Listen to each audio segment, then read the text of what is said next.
Pour ce que l'Esprit veut nous donner ce matin, je vais vous inviter à tourner dans l'Évangile selon Luc, au chapitre 4. On va lire du verset 42 au verset 44 pour introduire le sujet que l'Esprit veut nous donner ce matin. Dans Luc, chapitre 4, débutant au verset 42 jusqu'au verset 44.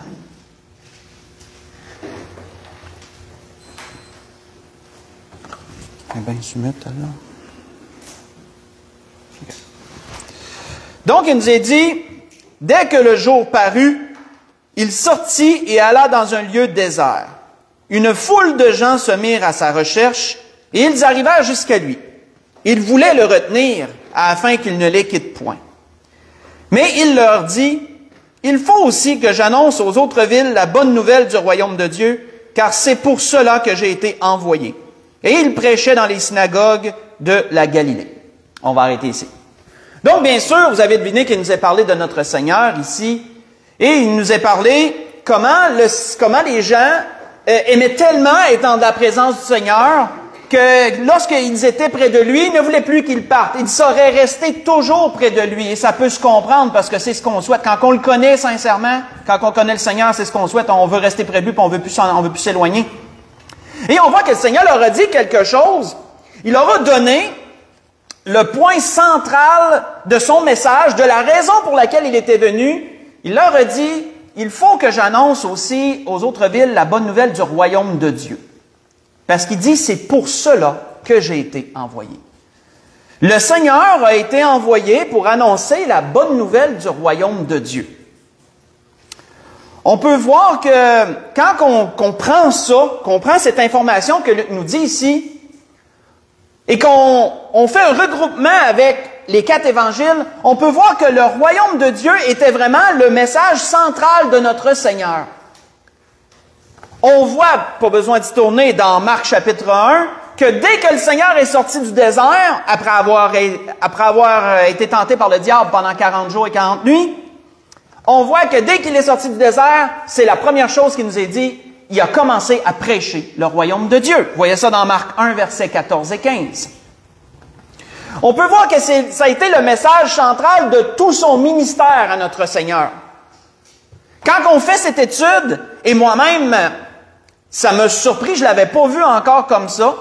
Quand on regarde le sermon sur la montagne, qui se déroule de Matthieu 5 jusqu'à Matthieu 7, on peut voir que dans ce sermon, le Seigneur a commencé dans les premiers paragraphes de Matthieu 5 à parler du royaume de Dieu.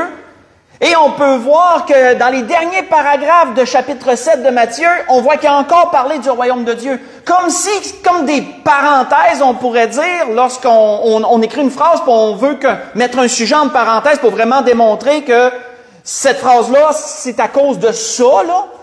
Ben, on peut voir que c'est un peu comme ça. Tout ce que le Seigneur avait enseigné dans ce grand sermon concernait le royaume de Dieu, on pourrait dire. Et si vous voulez voir les 2 endroits en question que je vous dis, ben, Matthieu 5, verset 3, il en est parlé. Et à la fin du sermon, Matthieu 7, verset 21. Et on peut voir que le Seigneur, on a parlé dans tout le temps de son ministère, mais lorsque le Seigneur se préparait à retourner auprès de son Père, on voit que dans ses dernières paroles, dans ce dernier temps qu'il a passé avec ses disciples, où la Bible nous dit qu'il leur apparaissait, il leur a apparu pendant 40 jours avant son ascension, avant qu'il retourne auprès du Père, on peut voir que pendant ces 40 jours-là où il enseignait ses disciples et les préparait à la suite, on peut voir encore ce même point, ce même thème revenir, le royaume de Dieu.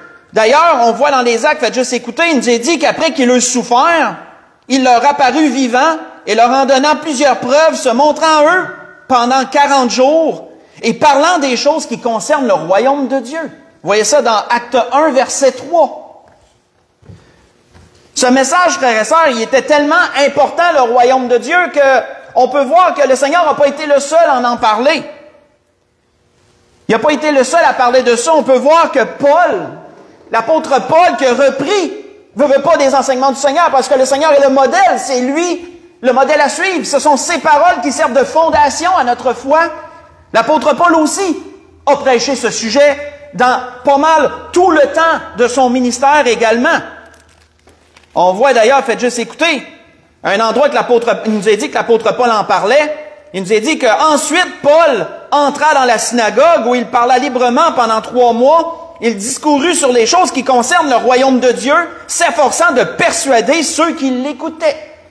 Dans Actes 19, verset 8.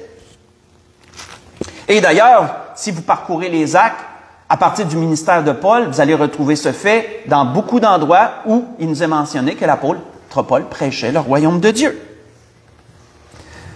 Quand on regarde à travers du Nouveau Testament, on peut voir que Paul n'a pas été le seul. Les autres apôtres aussi ont parlé de ce sujet et ont repris le sujet central de la venue du Seigneur.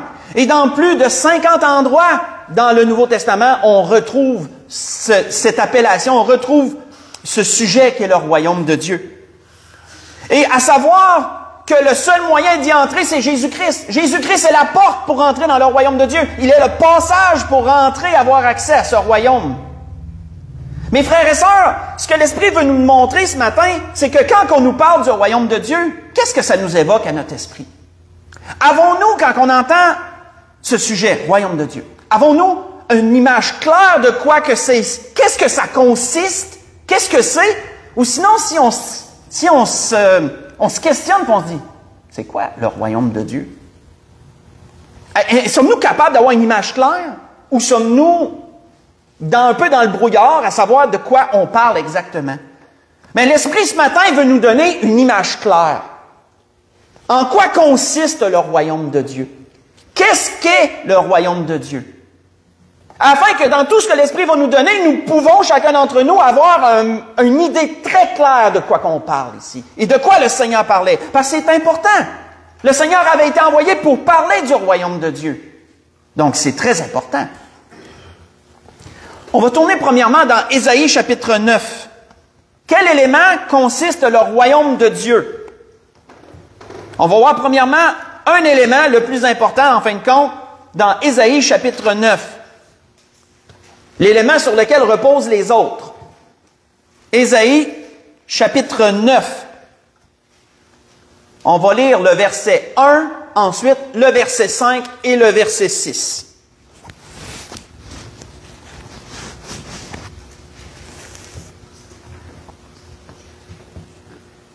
Ésaïe, chapitre 9. En fin de compte, on peut le lire de 1 à 6. On va le lire de 1 à 6. Vous avez dit, le peuple qui marchait dans les ténèbres, Ésaïe chapitre 9, versets 1 à 6, le peuple qui marchait dans les ténèbres voit une grande lumière. Sur ceux qui habitaient le pays de l'ombre de la mort, une lumière resplendit. Tu rends le peuple nombreux, tu lui accordes de grandes joies. Il se réjouit devant toi comme on se réjouit à la moisson, comme on pousse des cris d'allégresse au partage du butin. Car le joug qui pesait sur lui, le bâton qui frappait son dos, la verge de celui qui l'opprimait, tu les brises comme à la journée de Madian.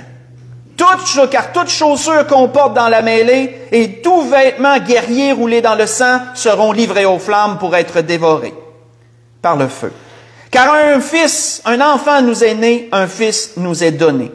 Et la domination reposera sur son épaule. On l'appellera admirable, conseiller, Dieu puissant, Père éternel et prince de la paix. Donnez à l'empire de l'accroissement et une paix sans fin au trône de David et à son royaume, l'affermir et le soutenir par le droit et par la justice, dès maintenant et à toujours. Voilà ce que fera le zèle de l'Éternel. Arrêtons ici. Donc, premièrement, frères et sœurs, c'est quoi? Quand on parle d'un royaume, on parle de quoi? Premièrement, on parle d'un roi.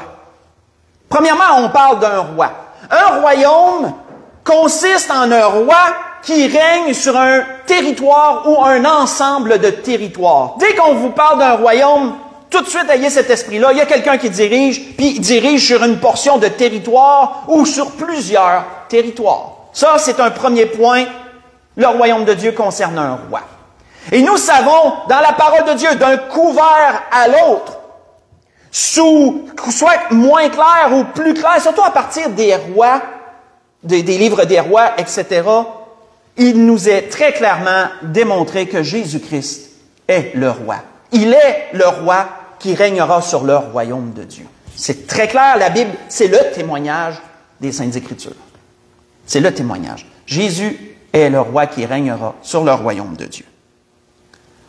On voit que dans l'Apocalypse, lorsque le Seigneur viendra prendre possession du royaume et établir le royaume de Dieu.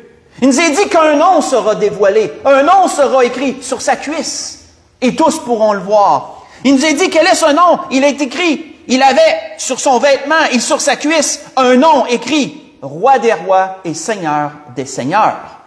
Voyez ça dans l'Apocalypse 19, verset 16. Deuxième chose qu'on va se poser comme question, quel type de règne le roi exercera-t-il? En l'occurrence, notre Seigneur. Quel type de règne exercera-t-il? Parce qu'il y a plusieurs types de règnes selon les hommes. Et pour comprendre quel règne que la Bible nous enseigne, parce que quand on regarde à travers la parole de Dieu et qu'on ressort ce sujet de royaume de Dieu, quel type de règne exercera-t-il? Bien, pour comprendre ça, il faut comprendre les types de règnes qui existent. Pour comprendre les types de règnes qui existent, on va aller voir un philosophe grec du nom de Platon. Platon avait un jour, il avait élaboré sur plein de choses, lui. Il a écrit il y a plein d'écrits sur des sujets, un grand philosophe grec sur plein de sujets sur lesquels il amenait. On ne peut pas être d'accord avec tout ce qu'il dit. Mais lui avait aussi, entre autres, philosophé sur le royaume et sur les types de règne qui s'exerçaient. Et voici les 5 types de règne que Platon avait démontré qui s'exerçaient sur la terre. Premier règne, type de règne, la monarchie. Qu'est-ce que la monarchie? La monarchie, c'est le règne d'un seul homme bon qui est secondé par des princes pour ses différents domaines. Quand quelqu'un est placé sur un trône et qu'il est bon pour son peuple, on appelle ça la monarchie. Un seul homme qui règne avec ses princes, puis un règne, c'est une monarchie. Deuxième type de règne que Platon avait amené, c'est l'aristocratie. Aristocratie, c'est le règne de quelques hommes. Pas un seul homme, quelques hommes qui dirigent ensemble. Ça, c'est l'aristocratie. Troisième règne, la démocratie. Dans lequel nous sommes supposément une démocratie. La démocratie, c'est le gouvernement qui est placé par le peuple, pour le peuple. Ça, c'est ce qu'on appelle la démocratie. La démocratie, c'est le peuple qui se gouverne lui-même. Il place quelqu'un, mais c'est le peuple qui est supposé capable de le diriger, puis qui est supposé être capable de l'enlever quand il veut pour en remettre un autre quand il veut. Ça, on appelle ça une démocratie. C'est une illusion. Mais c'est un autre type de règne, la démocratie. Un autre type de règne. Et là, vous allez voir que la démocratie, c'est un peu un point central, parce que là, on va aller vers les règnes les moins bons, les pires pour les êtres humains. La démocratie, c'est un peu le point central. Un autre type de règne que Platon avait souligné, l'oligarchie. L'oligarchie, qui est le règne de quelques hommes mauvais.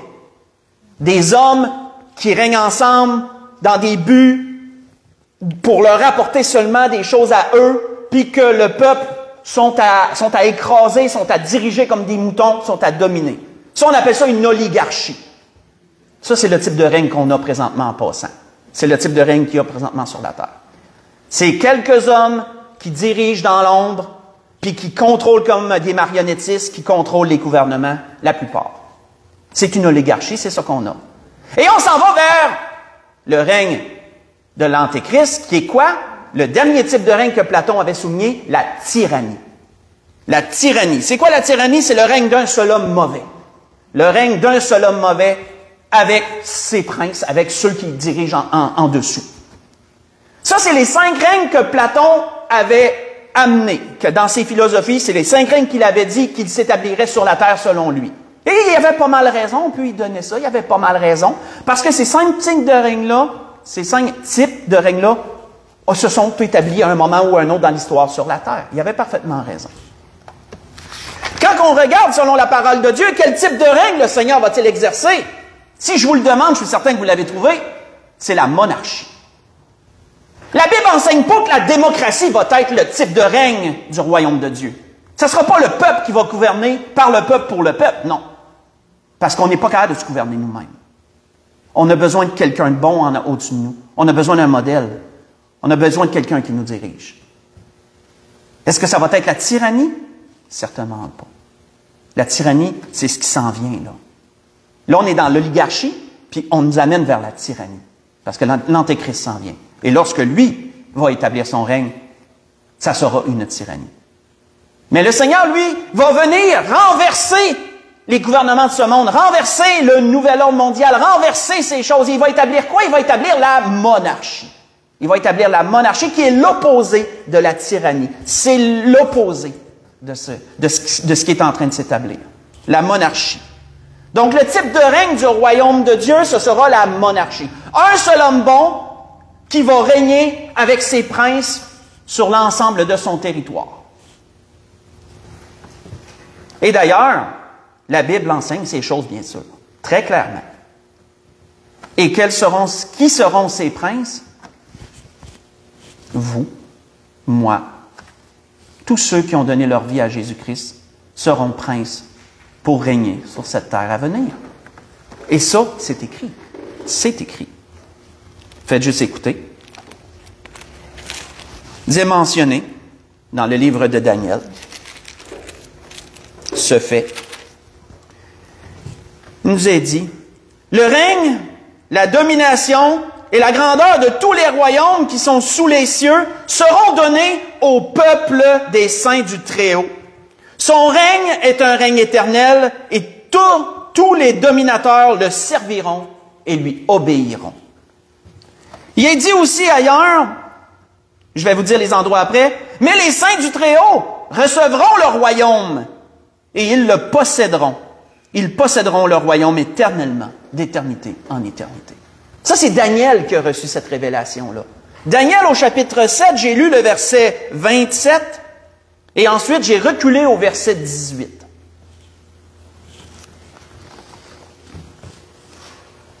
Donc, jusqu'à présent, nous avons dit quoi? Qu'est-ce que le royaume de Dieu? C'est premièrement un roi qui gouverne sur un ensemble de territoires. Quel est le type de règne qu'il exercera, ce roi? La monarchie. Un roi bon qui règne avec ses princes sur l'ensemble du territoire en question. Maintenant, quel sera le territoire en question? Quel sera le territoire du royaume de Dieu? C'est où ça va se passer, ça, le royaume de Dieu? Faites juste écouter. On voit que dans l'Apocalypse, il nous l'a dit. Faites juste écouter.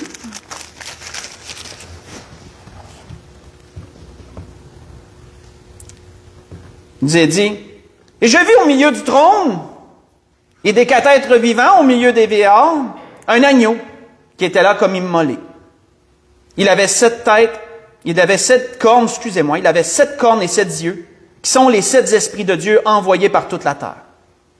Il vint et il prit le livre de la main droite de celui qui était assis sur le trône. Et quand il le prit, le livre, les 4 êtres vivants et les 24 vieillards se prosternèrent devant l'agneau, tenant chacun une harpe et des coupes d'or remplies de parfums, qui sont les prières des saints. Et ils chantaient un cantique nouveau en disant, « Tu es digne de prendre le livre et d'en ouvrir les sceaux, car tu as été immolé, tu as racheté pour Dieu par ton sang des hommes et des femmes de toute tribu, de toute langue et de tout peuple et de toute nation. Tu as fait d'eux un royaume, et des sacrificateurs pour notre Dieu, et ils régneront sur la terre. » Ils régneront sur la terre. Vous voyez ça dans l'Apocalypse, chapitre 5. J'ai lu à partir du verset 6 jusqu'au verset 10. Tu as fait d'eux un royaume, et ils régneront sur la terre. Certains, malheureusement, essaient de tordre les Écritures et de dire que le royaume de Dieu, ce n'est pas quelque chose de physique. C'est quelque chose de spirituel. Il faut le prendre dans un sens spirituel. Le royaume de Dieu, c'est ton cœur. C'est ce qui se déroule en dedans de toi. Certains autres amènent que le royaume de Dieu, c'est seulement une métaphore. Ça veut simplement, c'est une allusion pour parler d'une autre chose. Et non, frères et sœurs, non. Le royaume de Dieu est quelque chose de bien réel et ce sera quelque chose de physique. Présentement, le royaume de Dieu, il est invisible. Pourquoi? Parce que l'Église est le cœur de ce royaume. Nous sommes en préparation pour régner un jour avec lui. Nous sommes en préparation pour régner, frères et sœurs. Est-ce qu'on a déjà pris ça dans ce sens-là? Pourquoi le Seigneur permet qu'on vive des choses? Pourquoi le Seigneur permet qu'on trébuche, qu'on se relève? qu'on ait besoin d'être enseigné parce que le Seigneur veut qu'on exerce un jour un règne de justice comme lui sera juste. Mais il est juste d'ailleurs, comme lui est juste. Et nous sommes présentement à l'école. Nous sommes enseignés un jour pour exercer un règne juste avec le roi des rois et le Seigneur des seigneurs. Et nous devons apprendre c'est quoi régner avec lui. Mais premièrement, pour apprendre à régner, il faut apprendre à obéir. Et c'est ça qu'on est en train de faire. Mais ce royaume n'est pas une métaphore. Ce n'est pas quelque chose... Oui, présentement, c'est quelque chose de spirituel, mais c'est quelque chose qui va devenir très physique. Parce qu'il nous est dit, même dans Daniel, que le Seigneur est cette pierre qui a été détachée sans l'aide d'aucune main, qui va briser cette grande statue qui représente tous les types de royaumes qui se sont établis physiquement au fil du temps. Et le royaume que le Seigneur, que Dieu établira, sera un royaume physique sur la terre qui durera 1000 ans. Et en plus, après. Mais ce sera un royaume physique. Et on peut voir que ce qui est écrit dans l'Apocalypse nous l'a très bien dit, les saints ils régneront sur la terre, pas ailleurs, sur la terre. Deux autres choses, avant qu'on termine, deux autres choses qui concernent le royaume de Dieu. Et d'ailleurs, oui, ça me fait penser, des choses qui viennent comme ça. Le Seigneur, dans le sermon sur la montagne, il l'avait très bien dit, ça aussi. Ça me pop de même, il l'avait très bien dit. Qu'est-ce que le Seigneur avait dit dans le début du sermon sur la montagne? Il a dit, « Heureux les débonnaires, car ils hériteront de la terre. » Ils hériteront de la terre. Il n'a pas dit, ils hériteront d'un royaume quelconque et spirituel qu'on ne verra jamais. Non. Ils hériteront de la terre. Et cette terre, c'est celle sur laquelle on est présentement, ça n'est pas une autre. Si on continue, voyons deux dernières choses qui concernent le royaume de Dieu. Dans Ésaïe chapitre 2, on retourne dans Ésaïe. Ou si on était déjà là, on reste là. Mais dans le chapitre 2. Ésaïe chapitre 2.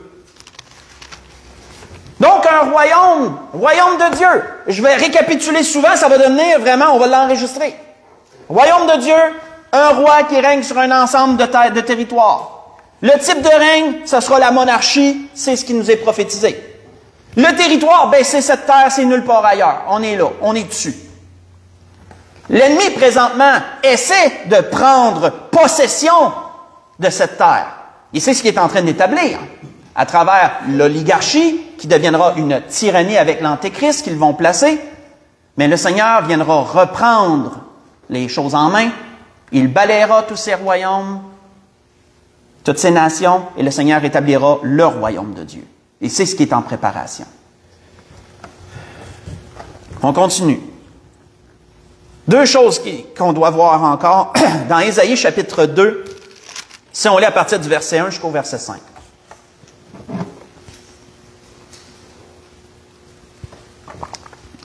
Il est dit, prophétie, excusez-moi, j'ai quelque chose dans la gorge.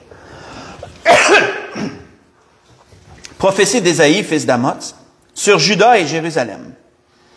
Il arrivera dans la suite des temps que la montagne de la maison de l'Éternel sera fondée sur le sommet des montagnes et qu'elle s'élèvera par-dessus les collines. Et que toutes les nations y afflueront. Ça, on va revenir. Toutes les nations y afflueront. Des peuples s'y rendront en foule et diront, « Venez et montons à la montagne de l'Éternel, à la maison du Dieu de Jacob, afin qu'il nous enseigne ses voies et que nous marchions dans ses sentiers. Car de Sion sortira la loi et de Jérusalem la parole de l'Éternel. Il sera juge des nations, l'arbitre d'un grand nombre de peuples. De leurs glaives, ils forgeront des hoyaux et de leurs lances des serpes. Une nation ne tirera plus l'épée contre une autre nation et l'on n'apprendra plus la guerre. Maison de Jacob, venez et marchons à la lumière de l'Éternel. » On va arrêter ici. Deux choses qu'Ésaïe nous mentionne ici qui vont encore concerner le royaume de Dieu qui s'en vient. Premièrement, tout royaume a une loi. C'est la base. Dans tout royaume, tu as un roi qui règne sur un ensemble de territoires, tu as un type de règne, mais il y a une loi. Il y a des lois qui régissent ce royaume. Un royaume ne peut pas être sans loi. Ça va être le chaos. Il y a des lois. Et qu'est-ce que la parole nous dit? La parole nous dit que la loi sortira de l'Éternel. La loi qui sera dans le royaume de Dieu est bien sûr la loi de Dieu, débutant par les 10 commandements qu'il avait donnés autrefois, en plus des autres lois qui sont mentionnées. Ce sera la loi de Dieu qui sera force de loi sur ce royaume qu'est le royaume de Dieu. On peut voir que d'ailleurs, Dieu avait dit ceci à son peuple, ailleurs par Ésaïe, « Mon peuple, sois attentif, ma nation, prête-moi l'oreille. Car la loi sortira de moi, dit l'Éternel. La loi sortira de moi et j'établirai ma loi pour être la lumière de tous les peuples. » Vous voyez ça dans Ésaïe 51, verset 4. Lorsque un jour, un jeune homme riche est allé voir le Seigneur et lui a demandé « Qu'est-ce que je dois faire pour entrer dans le royaume de Dieu? » Et le Seigneur il a dit « Obéis à la loi. » Puis le jeune homme il a dit « Ben, j'ai déjà fait ça dès ma jeunesse. Il manque encore une chose. Vends tout ce que tu possèdes, fais-toi un trésor, puis suis-moi. » Mais qu'est-ce que le Seigneur lui avait dit à ce jeune homme? Obéis à la loi. Parce que dans le royaume de Dieu, ce sera la loi de Dieu qui sera force de loi. Mais Isaïe nous mentionne aussi autre chose concernant le royaume de Dieu. Il nous mentionne qu'il y aura des nations. Tout royaume a des sujets. Hein? Un royaume, c'est pas juste des princes, c'est pas juste un roi et des princes, il y a des sujets. Un roi règne sur des sujets avec ses princes. Et les sujets, ce seront le peuple juif, entre autres, mais aussi les nations qui auront survécu à la grande tribulation.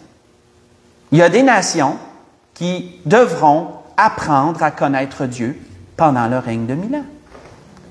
Puisque Isaïe nous dit, ces nations diront, montons à la montagne de l'Éternel, et c'est lui qui va nous enseigner, on va apprendre sa loi. Ça, c'est mentionné aussi à plusieurs endroits dans l'Ancien Testament, surtout qu'on le voit. Mais il nous a également mentionné, frères et sœurs, que c'est pas toutes les nations qui vont vouloir accepter le règne de notre Seigneur. Pas besoin d'y tourner, mais vous voyez ça dans Zacharie 14, versets 16 et 17, qu'il y en a qui vont boquer. Il y en a qui vont boquer, il y en a qui vont dire « non, on veut pas ». Puis qu'est-ce que le Seigneur dit? Les nations qui ne voudront pas, il ne pleuvra plus sur eux. Il ne pleuvra plus sur leur territoire. Le Seigneur va les faire plier. Le Seigneur va les faire plier. Ils devront accepter le règne qui va s'établir. Ils n'auront pas le choix. Mais la Bible nous dit quoi aussi? Le Seigneur ne sera pas un tyran. Le Seigneur sera un juge de nation, comme il nous a été mentionné, un juge juste et bon, quelqu'un qui sera équitable envers tous. Mais ceux qui vont vouloir résister vont plier. Ils vont plier.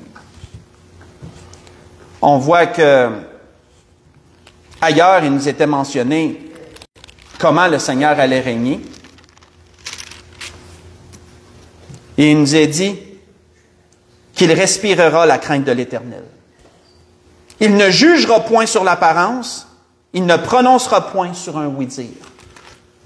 Mais il jugera les pauvres avec équité, et il prononcera avec droiture un jugement sur les malheureux de la terre.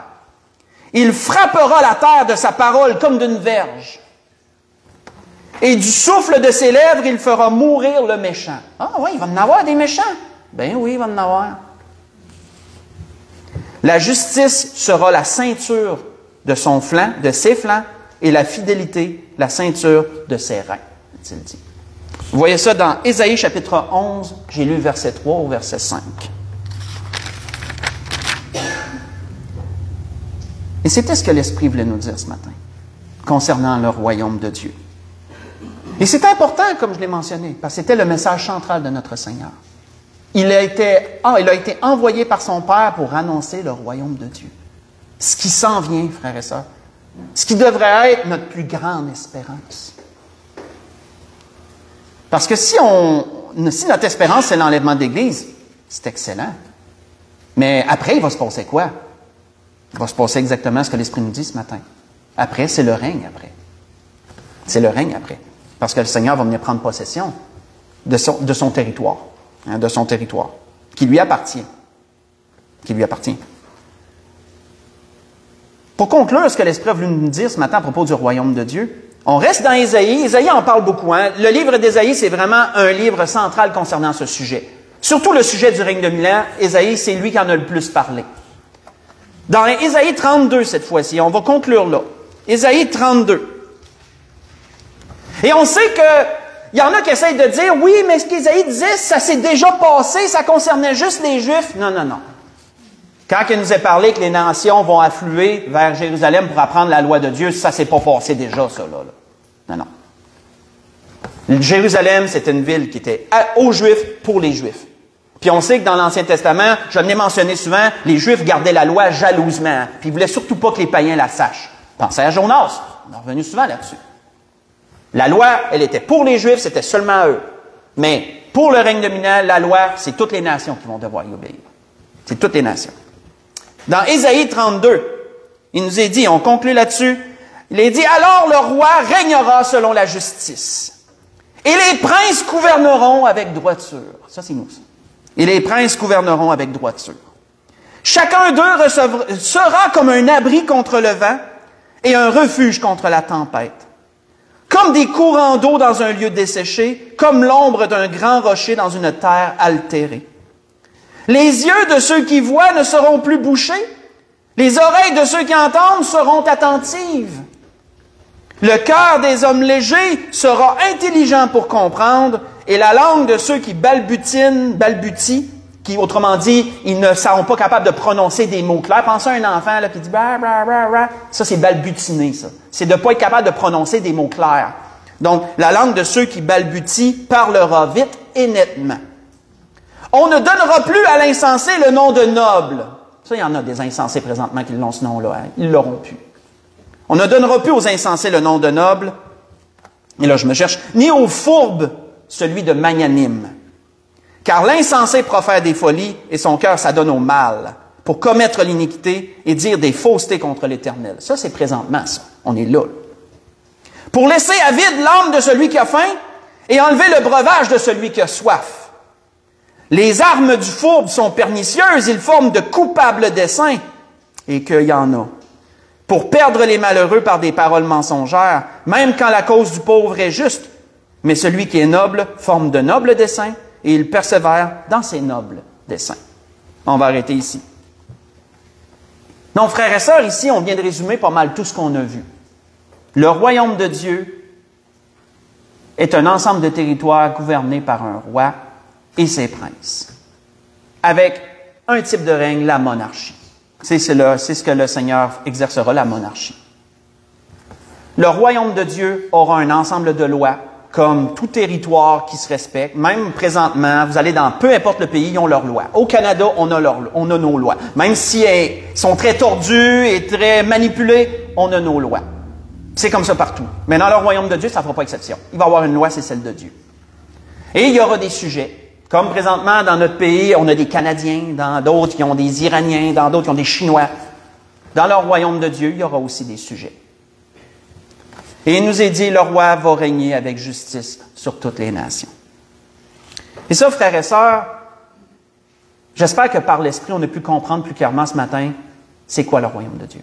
Quand que le Seigneur venait annoncer la bonne nouvelle du royaume de Dieu, il parlait de quoi? Il parlait de tout ça, en beaucoup plus détaillé. En beaucoup plus détaillé. Donc, frères et sœurs, comprenons ce qu'est le royaume de Dieu. Apprenons, étudions ce qu'est le royaume de Dieu.